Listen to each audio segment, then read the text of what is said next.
Hello everyone, आज हम सीखेंगे कक्षा 10वीं गणित अध्याय 2 की प्रश्नवाली 2.1। इसमें उदाहरण हमें दिया है कि नीचे दी गई आकृति 2.9 में ग्राफों को देखिए।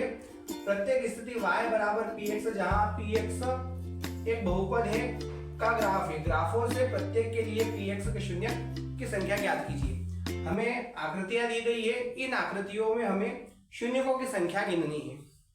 उससे पहले हम इसका कुछ बेसिक समझे।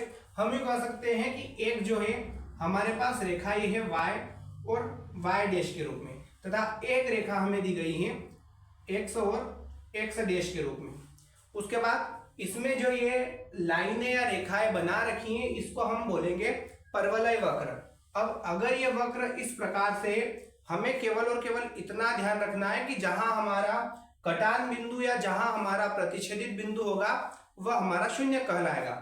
जैसे हम इस x डैश x रेखा की बात करें तो जहां ये परवलय वक्र प्रतिच्छेद करके जा रहा है वहां हम कह सकते हैं कि वो हमारा शून्य कहलाएगा। यानी यहां हम इसमें गिनेंगे तो एक यहाँ है और एक यहाँ है, यानी हम कह सकते हैं कि x बराबर 2, ये x के शून्य हो गए।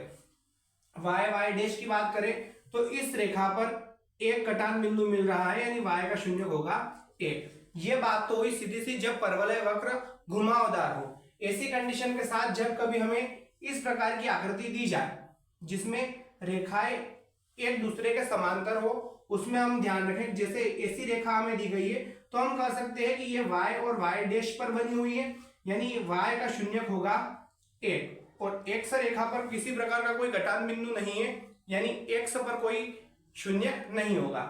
अब यहां से हम शून्यकों को गिनना शुरू करेंगे तो आकृति क्रमांक 1 जो है वो हमें दी गई है। इसमें हम देखेंगे कि कहां हमारा कटान बिंदु और प्रतिच्छेदित बिंदु होगा। इसकी शुरुआत करें तो x और x डैश के रूप में एक रेखा दी गई है। हम यहाँ शून्य गिनेंगे तो हम कह सकते हैं कि इस रेखा पर एक कटान बिंदु हमें मिल रहा है। तो हम कह सकते हैं कि जितने हमारे कटान बिंदु x या y रेखा पर होंगे वो उनके शून्यक होंगे। अगर x रेखा पर कोई कटान बिंदु मिल रहा है तो वो x का शून्यक होगा, और y रेखा पर कोई कटान बिंदु मिल रहा है तो वो y का शून्यक होगा। अब यहाँ इस पहली आकृति में इस x डैश के लिए हम कह सकते हैं कि शून्यकों की संख्या 1 है। प्रश्न में x के लिए ही पूछा गया है, पर हम साथ के साथ सीखते जाए और y के भी निकालते जाए। और y के लिए हम कह सकते हैं कि y के लिए शून्यक हो जाएगा 1, क्योंकि y पे भी एक ही कटान बिंदु यहाँ मौजूद है। दूसरी आकृति की बात करें, इसमें y डैश पर देख लेंगे पहले, उसके बाद x डैश पर देख लेंगे। तो y की बात करें तो कहीं ना कहीं एक कटान बिंदु मिल रहा है, तो y का शून्यक तो 1 होगा। और x की बात करें तो एक तो यहाँ है और दूसरा यहाँ है, यानी x के शून्य हो जाएंगे 2। तीसरी आकृति को हम सीखेंगे तो तीसरी आकृति में हमें करना क्या है, x डैश के गिन लेंगे हम। तो हमने यहाँ लिखा x बराबर, यहाँ कटान बिंदु 1, 2 और 3 है, यानी हम कह सकते हैं कि x के शून्यक जो होंगे वो 3 होंगे।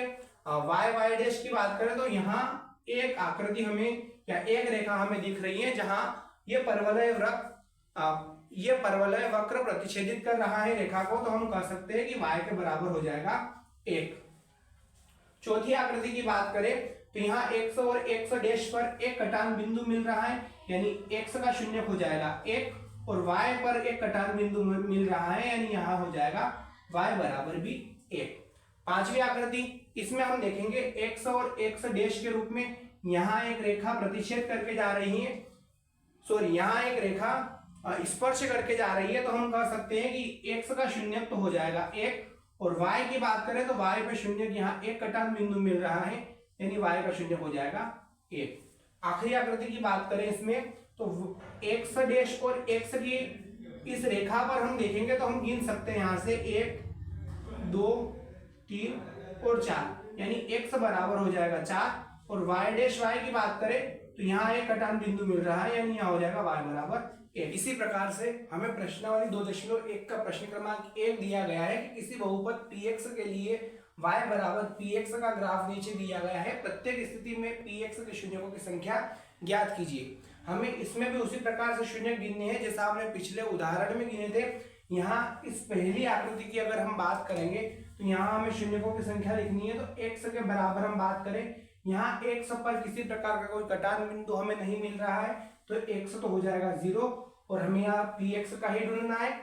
हम वाई का भी अगर यहाँ ढूंढते या खोजते तो ये हो जाता कि वाई बराबर एक, क्योंकि वाई के समांतर एक रेखा खींची गई है। इसकी बात करें तो यहाँ एक्स की बात करेंगे तो एक्स का शून्य हो जाएगा, यहाँ एक कटान बिंदु है यानी एक्स बराबर एक, और वाई की बात करें तो यहाँ हो जाएगा वाई बराबर भी एक। इसी प्रकार तीसरी आकृति की बात करें तो वाई वाई डैश पर एक कटान बिंदु मिल रहा है, जबकि एक्स और एक्स डैश पर एक, दो और तीन कटान बिंदु, यानी एक्स के शून्य हो जाएंगे 3 और वाई का हो जाएगा 1।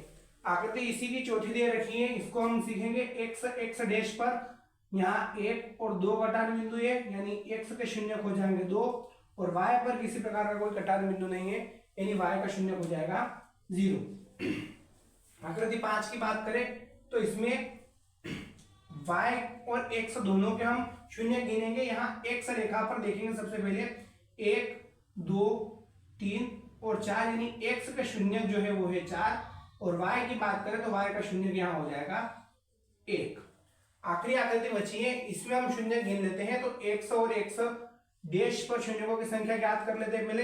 यहाँ हो जाएगा 1 2 और 3, यानी x के शून्य हो गए 3, और y की बात करें तो y का शून्य हो जाएगा 1। इस प्रकार से हम इन आकृतियों से शून्यकों की संख्या बड़ी ही आसानी से ज्ञात कर सकते हैं।